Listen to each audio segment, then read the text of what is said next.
Indonesia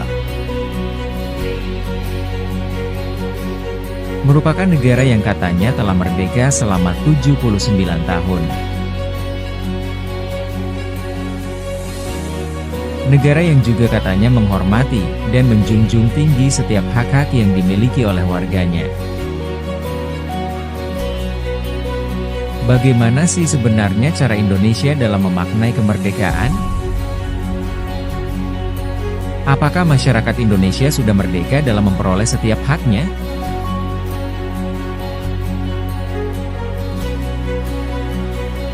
Dengan ketidakadilan dan kekerasan gender yang semakin marak terjadi, apakah Indonesia Emas 2045 dapat terwujud, atau justru menjadi Indonesia?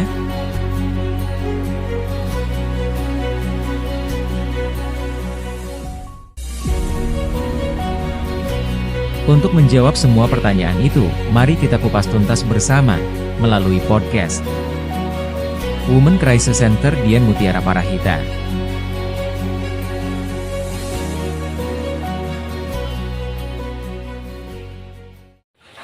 Assalamualaikum warahmatullahi wabarakatuh. Selamat pagi semuanya.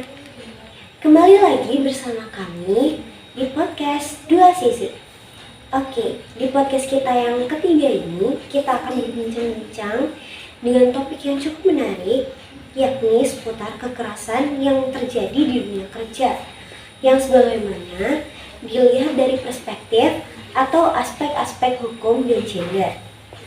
Kali ini kita sudah kedatangan bintang tamu yang sangat luar biasa dan memiliki banyak pengalaman di bidangnya, yang akan kita jadikan topik pembahasan pada podcast kali ini.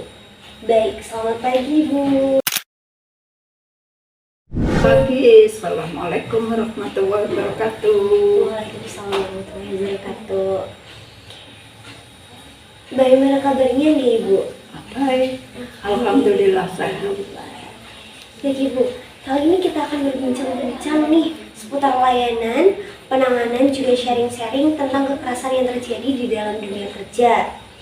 Jika dilihat dari perspektif atau aspek-aspek hukum dan gender, kerap kali dalam suatu pekerjaan para karyawan mendapatkan ketidakadilan ataupun suatu yang berujung pada kekerasan. Kita tahu sangat benar bahwa di Indonesia dalam mencari pekerjaan sungguh tidak mudah. Oleh karena itu, biasanya ketika seseorang mencari dan akhirnya mendapatkan pekerjaan di instansi apapun, orang tersebut sebisa mungkin akan memaksimalkan kinerjanya dan bertahan dengan kondisi atau suatu lingkungan pekerjaan tersebut walaupun kondisinya tidak baik. Seringkali karyawan mendapatkan berbagai bentuk ketidakadilan dan kekerasan oleh siapapun itu di dalam perusahaan tersebut, Ibu. Nah, melalui podcast kali ini, host dan bintang tamu akan mengupas bersama terkait apa saja sih tindakan-tindakan ketidakadilan dan kekerasan yang kerap kali diperoleh oleh karyawan, dan bahwa segala bentuk kekerasan dan tindakan ketidakadilan yang diperoleh karyawan dari atasan tersebut sebenarnya dapat dibawa ke jalur litigasi, tetapi masih sangat sedikit karyawan yang melakukannya. Itu kenapa ya Ibu? Ya, jadi di tempat kerja itu banyak sekali pekerja, terutama pekerja perempuan dan anak yang mendapatkan kekerasan. Ya, bisa jadi kekerasan yang paling rendah yaitu pelecehan, tapi juga ada yang sampai berbentuk perkosaan. Nah, karyawan tersebut biasanya memang menutupi kejadian itu karena satu, dia akan malu kepada teman-teman kerjanya, khususnya atasan, karena dianggap nanti takut dianggap bahwa dia mau melakukan hal yang seperti itu. Dan tentu saja pembuktiannya sangat sulit gitu. Nah, yang kedua, belum tentu kemudian ketika dia melaporkan itu mendapatkan respon yang baik, terutama kalau ya pelakunya itu merupakan atasannya justru. Nah, itu kesulitan yang dialami oleh perempuan maupun pekerja anak. Seperti diketahui di Indonesia ini anak boleh bekerja sejak usia 13 sudah boleh, asal dengan syarat dia bekerja kurang hanya 3 jam, jadi tidak 7 jam per hari, dengan syarat-syarat yang tertentu yang ada di Undang-Undang Nomor 13 tahun 2003. Jadi anak juga bisa bekerja di Indonesia. Mereka juga mendapatkan kekerasan di tempat kerja, terutama di tempat-tempat di mana anak itu sulit mendapatkan pengawasan dari perusahaan tersebut. Seperti ketika dia bekerja di Jerman. Pekerja Jerman itu bekerja di kapal untuk mencari ikan maupun mencari mutiara. Nah, mereka berada di tengah laut sekitar 2 minggu. Dan itu tanpa pengawasan. Biasanya anak laki-laki sih, karena tentu saja ada adat atau filosofi dari nelayan bahwa anak perempuan atau perempuan dilarang mencari ikan di laut gitu. Nah, itu satu mitos yang mereka sangat taat gitu. Nah, jadi anak laki-laki itu mendapatkan kekerasan sampai sodomi, ya, pelecehan sampai sodomi di tengah laut gitu.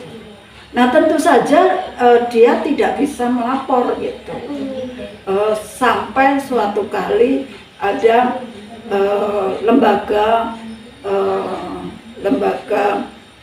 masyarakat, ya, LSM, lembaga sosial masyarakat, yang kemudian meneliti dan kemudian mencoba untuk menangani kasus-kasus yang terjadi. Nah, selain anak yang seperti itu, maka perempuan juga sering kali mendapatkan kekerasan di tempat kerja, baik oleh sesama maupun oleh atasan, terutama oleh atasan. Padahal di kitab undang-undang hukum pidana kita, kalau itu dilakukan oleh atasan, maka hukumannya ditambah 1/3, karena atasan itu kan punya kewajiban untuk melindungi anak buahnya, dan dia melakukan kekerasan kepada orang yang seharusnya dilindungi. Jadi sama dengan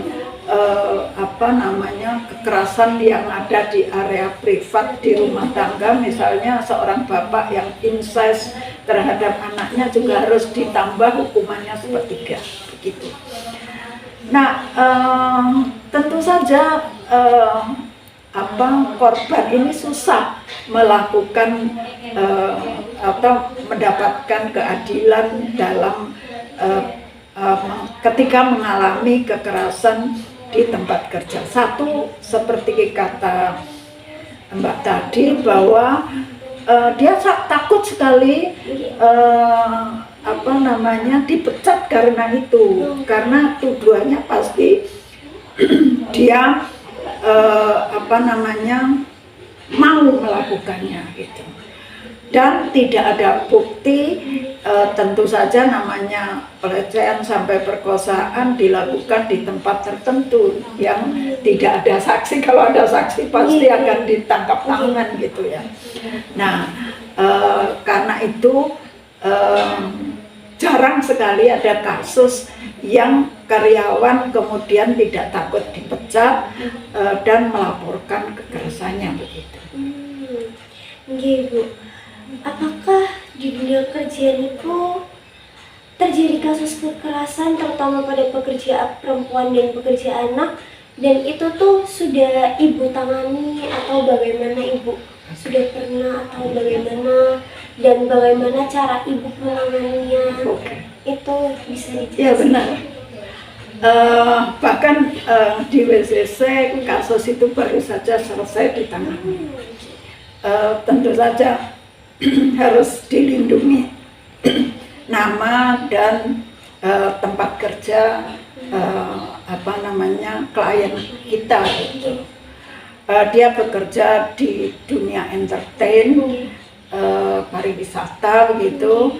Kemudian dia mendapatkan pelecehan dari manajernya gitu.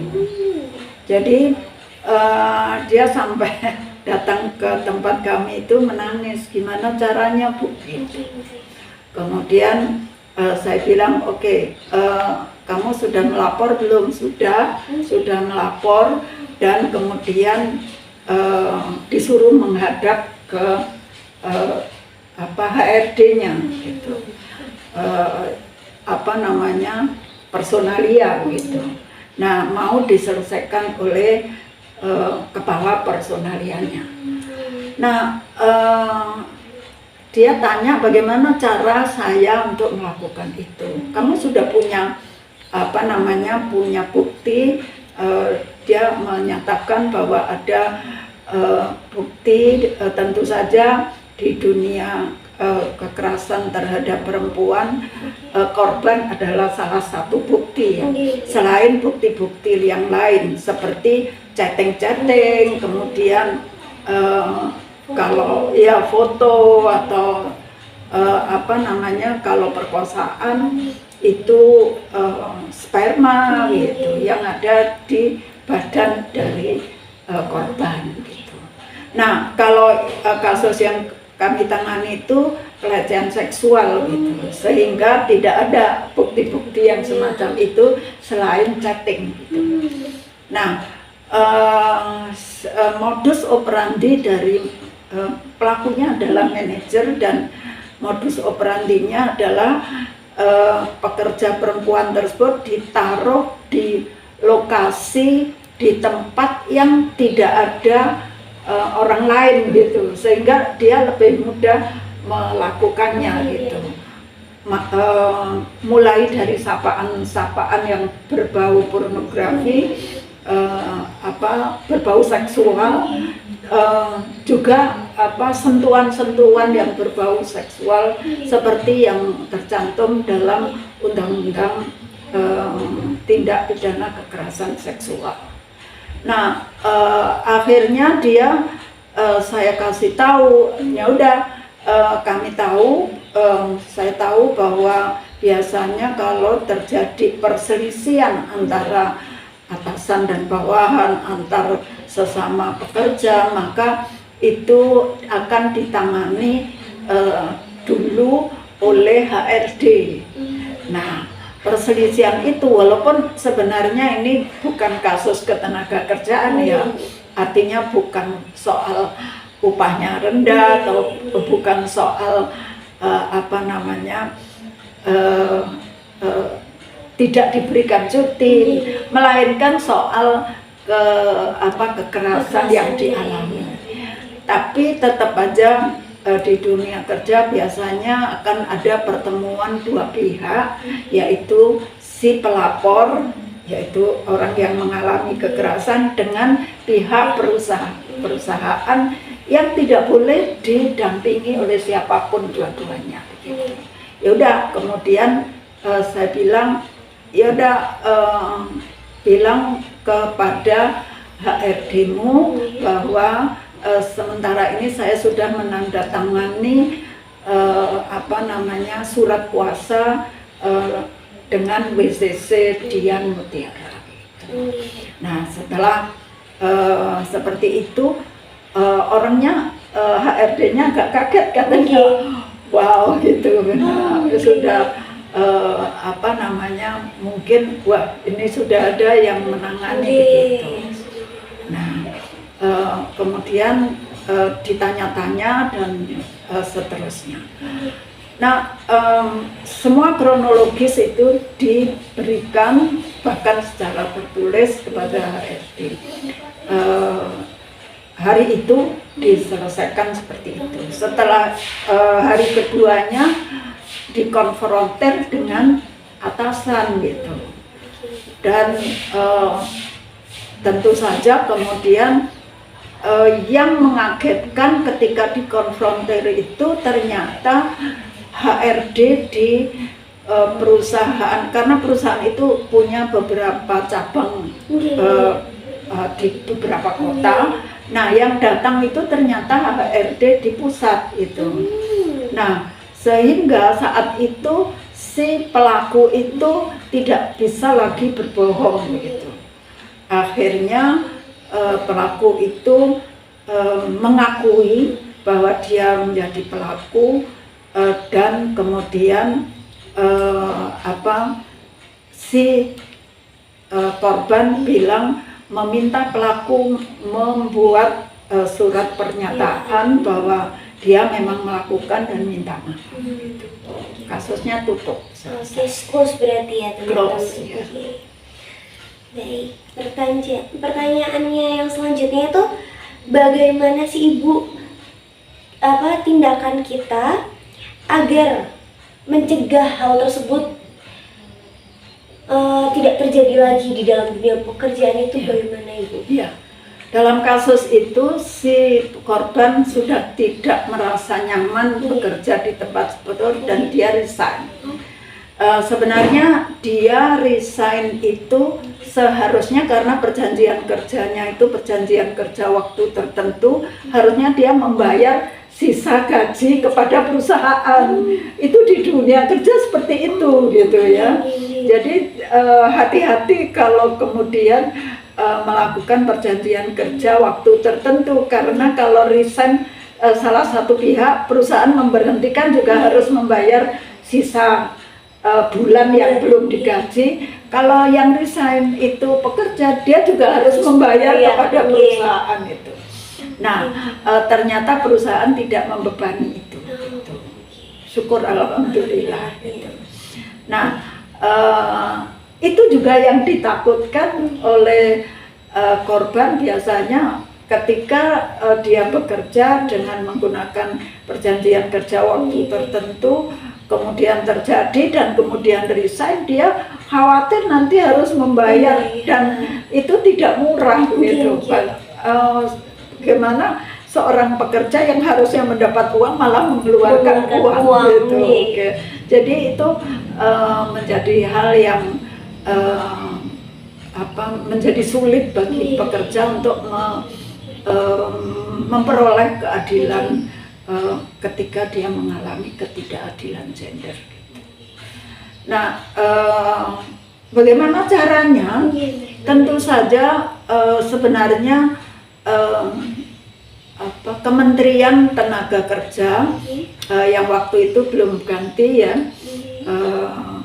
Menteri Tenaga Kerja kita pada tahun 2023 mengeluarkan keputusan Menteri nomor 88 untuk mewajibkan setiap perusahaan itu mendirikan melakukan pencegahan dan penanganan kasus-kasus kekerasan yang terjadi di perusahaannya dengan mendirikan satuan tugas itu. Ini hampir mirip dengan yang ada di Kementerian Pendidikan ya Mbak. Jadi ada satuan tugas seperti itu yang menangani kasus itu. Walaupun saya pikir pengalaman saya itu prakteknya akan sulit ya, memaksa mereka untuk itu. Tapi ya udah, itikat baik dari pemerintah untuk membuat melindungi pekerja perempuan dengan keputusan nomor 88 tahun 2023 itu. Isinya adalah perusahaan wajib punya satgas itu yang nanti mensosialisasikan kepada seluruh perusahaan itu bagaimana cara melindungi korban, bagaimana cara menangani dan sebaiknya tidak melakukan kekerasan begitu. Jadi isi dari keputusan itu garis besarnya seperti itu.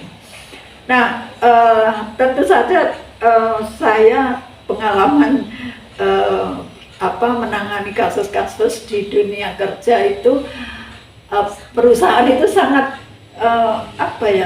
selalu menolak hal-hal yang baik yang dilakukan itu. Satu, tidak mau mengeluarkan biaya untuk, karena kesatuan tugas pasti harus ada biayanya, biaya rapat paling tidak, biaya sosialisasi begitu. Nah itu kemudian mereka biasanya abai. Untuk itu sebenarnya Kementerian Tenaga Kerja di dalam undang-undang itu pengawasannya itu ada di pengawas-pengawasnya itu ada di tingkat provinsi. Nah itu kesulitannya. Jadi kalau satu provinsi seperti Jawa Timur ini pengawasnya walaupun pengawasnya di satu provinsi misalnya bisa antara 40 sampai 50 orang yang disebar di beberapa daerah yang banyak industrinya, tetap sulit mengawasi apakah perusahaan itu melaksanakan keputusan menteri itu atau tidak. Nah itu agak pesimis itu. Tapi ketika menangani dengan tepat seperti itu, seperti yang tadi kita bicarakan, barangkali kita dengan mensosialisasikan juga kepada pengurus-pengurus serikat buruh, kepada ibu-ibu yang bekerja di perusahaan, kita tidak pesimis juga. Harus dilakukan pemberian informasi hak-hak mereka di tempat kerja untuk tidak mendapatkan kekerasan. Baik, seperti itu. Ini pembahasannya cukup menarik ya Ibu, sangat-sangat menggambarkan bagaimana sih cara menanganinya. Kita juga mengetahui bahwa Ibu pernah menangani kasus dan bagaimana cara penanganannya. Itu sangat-sangat memberikan pengetahuan yang cukup bagus, baik bagi saya ataupun penonton yang nanti menonton. Dan niku saja ya Ibu. Terima kasih dari saya. Ya mohon maaf jika saya ada salah kata. Baik, terima kasih Ibu. Assalamualaikum warahmatullahi wabarakatuh. Assalamualaikum warahmatullahi wabarakatuh. Terima kasih.